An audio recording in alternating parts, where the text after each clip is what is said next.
اسلامی معلومات سیکھنے کے لیے میرے اس چینل کو زیادہ سے زیادہ سبسکرائب کریں اور اس پیغام کو زیادہ سے زیادہ شیئر کریں۔ موسیٰ اشعری رضی اللہ تعالیٰ عنہ روایت کرتے ہیں کہ صحابہ کرام رضوان اللہ تعالی مجمعین نے نبی اکرم صلی اللہ علیہ وسلم سے پوچھا، عرض کی یا رسول اللہ صلی اللہ علیہ وسلم افضل اسلام کیا ہے؟ تو رسول اللہ صلی اللہ علیہ وسلم نے جواب دیا، افضل اسلام اس شخص کا ہے جس کی زبان اور ہاتھوں سے دوسرے مسلمان محفوظ رہیں۔ حضرات گرامی قدر، افضل اسلام کیا ہے؟ جس کی زبان اور ہاتھوں سے دوسرے مسلمان محفوظ رہیں۔ آگے نبی پاک صلی اللہ علیہ وآلہ وسلم کے پیارے صحابی حضرت عبداللہ بن عمر رضی اللہ تعالیٰ عنہ فرماتے ہیں کہ ایک مرتبہ ایک شخص نے حضور نبی پاک صلی اللہ علیہ وسلم سے پوچھا، سب سے بہتر اسلامی عمل کون سا ہے؟ افضل اسلام جس کی زبان اور ہاتھوں سے دوسرے مسلمان محفوظ رہیں، اور افضل اسلامی عمل کیا ہے؟ تو آپ صلی اللہ علیہ وسلم نے فرمایا، تم دوسروں کو کھانا کھلاؤ اور جسے تم جانتی ہو، جسے تم نہیں جانتے اسے پہلے سلام کیا کرو۔ احباب ذی وقار، رسول اللہ صلی اللہ علیہ وسلم نے ارشاد فرمایا کہ اللہ عز و جل قیامت کے دن کہے گا کہ اے ابن آدم، میں نے تجھ سے کھانا مانگا تھا تو تو نے نہیں کھلایا۔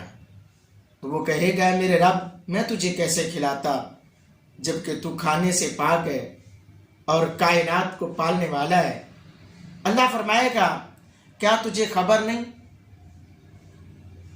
کہ تجھ سے میرے فلاں بندے نے فلاں وقت کھانا مانگا تھا لیکن تو نے اسے کھانا کھلانے سے منع کر دیا، نہیں کھلایا؟ کیا تجھے خبر نہیں؟ اگر تو اسے کھلاتا تو اپنے کھلائے ہوئے کھانے کو میرے ہاں پاتا۔ یعنی ایسا ہوتا ہے کہ جیسے تو نے رب کو کھلایا ہے۔ اللہ، کتنی بڑی یہ فضیلت ہے کہ ایک غریب کو کھانا کھلایا تو ایسے ہوتا ہے جیسے تو نے رب کو کھلایا۔ رب اللہ کے کھانے پینے سے پاک ہے۔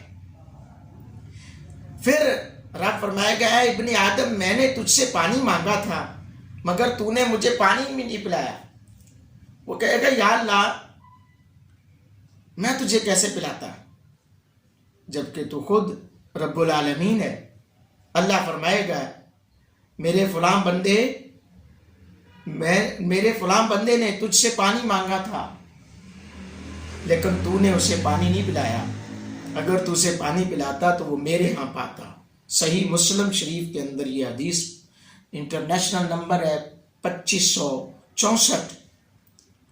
یہ حدیث قدسی اللہ تعالیٰ اور بندے کے درمیان تعلق کو ظاہر کرتی ہے۔ خاص طور پر اللہ کو اپنے غریب اور نادار بندے کتنے پسند ہیں، کتنے عزیز ہیں یارو۔ اللہ، غریب رب کو کتنے پسند ہے کہ غریب اگر غربت کا مارا کسی سے کھانا مانگے، رب قیامت کے دن اپنے بندوں سے پوچھے گا، میرے فلاں غریب نے تجھ سے کھانا مانگا تھا، تو نے کھانا نہیں کھلایا، کھانا دینے سے انکار کر دیا۔ پانی مانگا تو نے پانی نہیں پلایا، پانی پلانے سے انکار کر دیا۔ اگر تو نے کھانا کھلایا ہوتا تو وہ ایسے ہوتا جیسے تو نے مجھے کھلایا، اگر پانی پلایا ہوتا وہ ایسے ہوتا جیسے تو نے مجھے پلایا۔ تو اللہ تعالیٰ نے یہاں پر غریب اور نادار بندوں کو اپنے ہاں کتنا مقام عطا کیا ہے۔ ان کے حق کو اللہ نے اپنا حق قرار دیا ہے اور قیامت کے دن اس کی پوچھ گچھ رکھی ہے۔